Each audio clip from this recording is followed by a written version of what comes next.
All right, section 2.1, relations and functions. The first thing we do in every lesson is to go ahead and start with our vocabulary. So let's go ahead and speak a little bit about relations. You can see today we're going to learn about relations, and then we're also going to learn about functions. Those are our two major topics. Relations are sort of the very general way of talking about ordered pairs, and functions is a more specific way, okay? So if you think about squares and rectangles, all right, relations are functions are always a relation, but relations are not always a function. So very much like rectangles and squares, one's a little more general, one's a little more specific. So a relation is a set of ordered pairs. Okay, a set of ordered pairs. And I'm going to give you a set, and we call them inputs and outputs. You already sort of know them as XY coordinates, okay? I'm going to give you a relation up here that we're going to use as our example, okay? So I'm going to give you the ordered pair, -2, 1, -1, 3, 0, 2, and 1, 3. Okay? So this is our set of ordered pairs. You can see we have 4 ordered pairs in this relation. Okay, 4 ordered pairs in this relation. The domain is the set of x coordinates. So just the x coordinates, but we're kind of particular about how we list them. We always list them in least to greatest. All of the x's, -2, -1, 0, and 1. So least to greatest. Okay. And if 1 is repeated, we only need to list it once.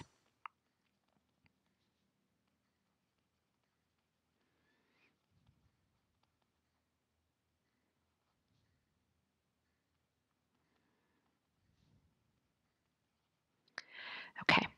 So those are 2 common things you need to pay close attention to. So you see I went through and I chose all of my x coordinates and I did them least to greatest in my list, -2, -1, 0, and 1. Now for the range, I'm going to go ahead and go through all my set of y coordinates. So domain is x, range is y. My range smallest, I have a 1, a 3, a 2, and a 3. So 1 is the smallest, then 2, then 3. You'll notice again, as it says here, if 1 is repeated, we only need to list it once. 3 is repeated, so I'm only going to put it once. What you're really doing is putting down each different x coordinate and each different y coordinate. Okay? So that is how we sort of write relations, domains, and ranges. The first thing we're going to do in the relations section now is just decide, we're going to go ahead and learn how to graph and map a relation and then list the domain and range. So I've given you this relation here that we're going to use as our example.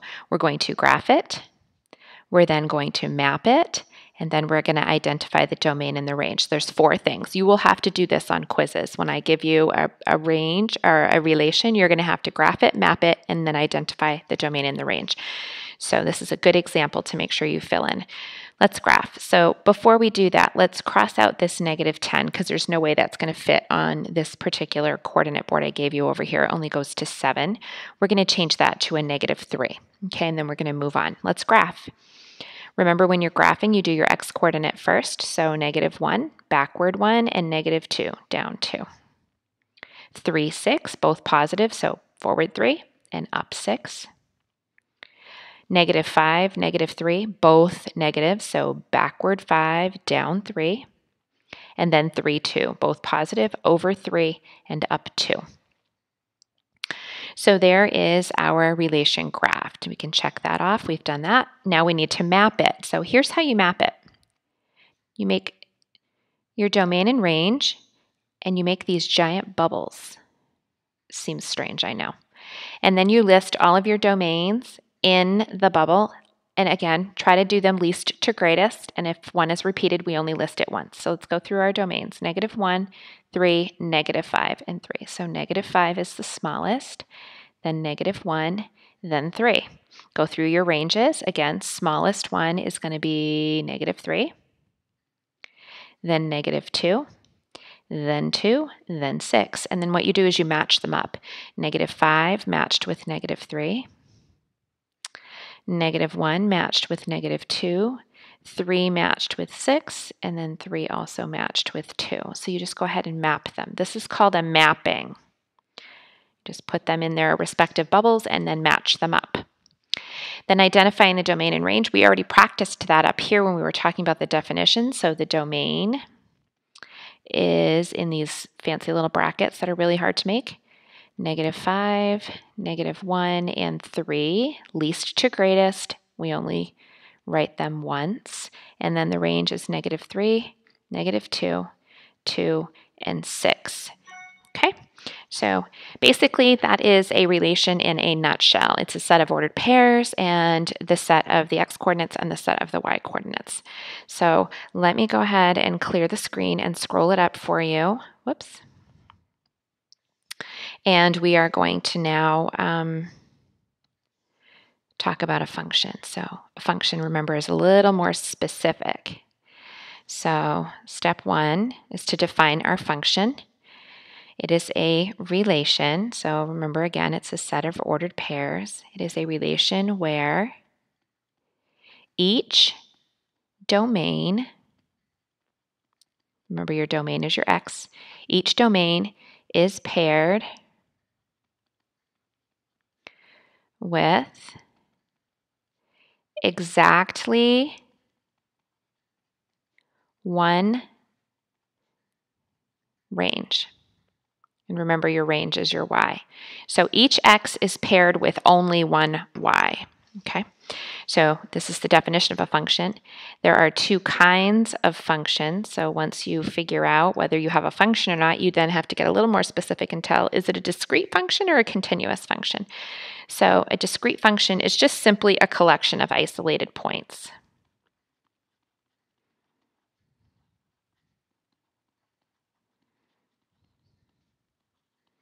It doesn't form a picture in any way. It's just a collection of isolated points. So it's like a coordinate board with just a bunch of random points on it. They don't make circle, they don't make a square, they don't make a line, they don't make a parabola. They're just a collection of points. The continuous function, however, is an uninterrupted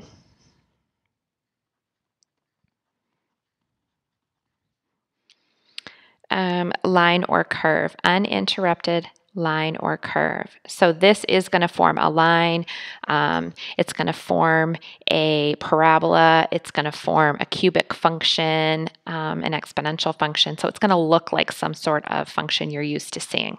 Okay. So once we get a function, a relation where every domain is paired with exactly one y, we sometimes aren't sure, given a relation, is it a function or not? And there's a couple of ways to test. So the first way to test is by mapping, okay? The second way to test is by performing the vertical line test. So we're going to try both of those. Mapping is what we talked about earlier, where all you do is put your domain and range into your two little bubbles here, least to greatest, and then you decide, is it in fact paired with exactly one range? So let's put our domain in this. We have 2, oops, not negative, let me fix that. We have just 2. We have 3, we have 4, and we have 7. And then over here in the range, we have 5, 6, and 8. 2 is paired with 6. Remember, each domain, these guys over here, can only be attached to 1 in the range. 3 is attached to 6, so that's only 1. 4 is attached to 5. 7 is attached to 8, so we're good. Each one of these only has one arrow coming out of it, so this is in fact a function. Let's try the second one. Make your domain and range bubbles. Okay, domain smallest 1 is going to be -1, then we have 0, and then we have 1. And in our range, the smallest one is going to be -3, and then 7, and then 10. Negative 1 is paired with 7. 0 is paired with negative 3. 0 is also paired with 7. And 1 is paired with 10. So as you can see, this is going to be a problem. The 0 is attached to more than one range value, and that's not a function. So there's your difference, okay? This was the problem. The 0 is attached to more than one, and that's not okay. So again, move the page up, and now let's talk about a vertical line test, okay? I'm going to give you a couple of values to go ahead and put on these two coordinate boards that we are then going to decide, is it a vertical line? Is it a function based on the vertical line test? So what you have to do for the vertical line test is you have to drag your pencil across the page. And as you're dragging your pencil across the page, it can only be in contact with the function at exactly 1 point, okay? So as you drag pencil across the page, across the page, fix that for you.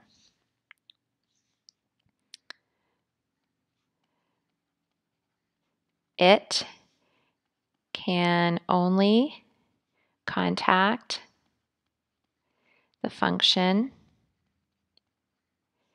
at 1 point.